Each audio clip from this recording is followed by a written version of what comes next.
എന്നോടുള്ള നിൻ സർവ നന്മകൾക്കായി ഞാൻ എന്തു ചെയ്യേണ്ടു നിനക്കേശുപരാ.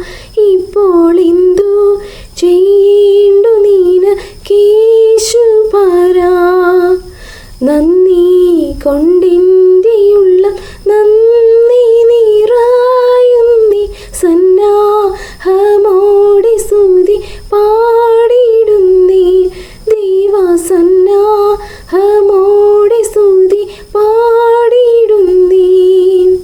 പാപത്തിൽ നിന്നും എന്നെ കോരിയെടുപ്പാനായി ശാപ ശിക്ഷകളേറ്റ ദൈവാത്മജാ. മഹാശാപ ശിക്ഷകളേറ്റ ദൈവാത്മജാ. എന്നെ